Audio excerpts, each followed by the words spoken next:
تونس البطل، شعب الشهر، الشعب الكريم، الشعب المضياف، شعب الثورة. حي الجيش التونسي وكل الأمة التونسية شيبا وشبابا. ها هي تونس رغم إمكانياتها المعروفة تحتضن السودانيين، النيجيريين، التشاديين، كل أفريقيا، تحتضن كل أفريقيا، بل كل آسيا، بل العالم أجمع. ها هي تونس هلالها يحتضن الجميع، ونجمتها تضيء سماء الشعوب، وقلبها الأبيض منارة لكل الضعفاء والمحرومين. بارك الله فيك. تونس نحن كسودانيين نعرفها ودرسناها. عرفنا تونس في الرياضة من زمن عتوقة وطارق دياب والهادي بالرخيصة والشرميتي كمان بدرة وأسماء لامعة في سماء أفريقيا والعالم.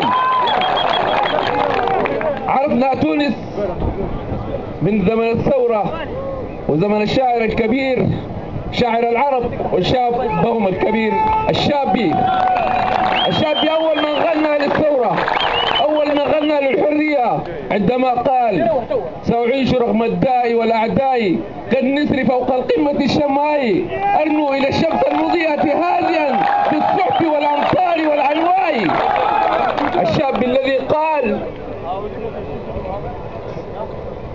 إذا الشعب يوما أراد الحياة فلا بد أن يستجيب القدر، ولا بد لليل أن ينجلي، ولا بد للقيد أن ينكسر.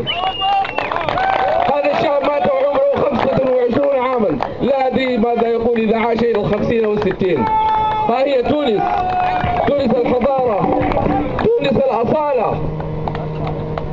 أنا أشكر كل أم تونسية وكل أب تونسي وكل شاب وكل شابة.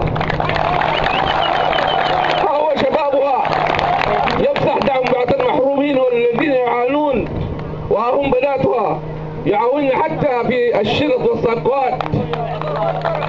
نحن نفخر أنها من أمة تونس، هي رمحها وهي قامتها وهي شهابها وهي سهمها الأول. فليعرف كل العالم أن تونس هي رأس العالم. تونس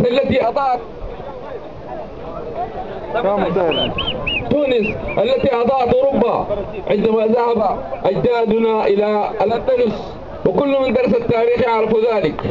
هذه هي تونس، وليس غريبا هذا الكرم وهذا الضياف للشعب التونسي.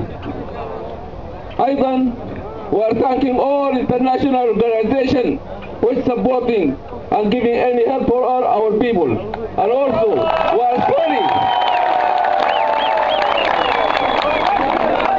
sorry for our brothers in Tunis if somebody doing very bad art or like that.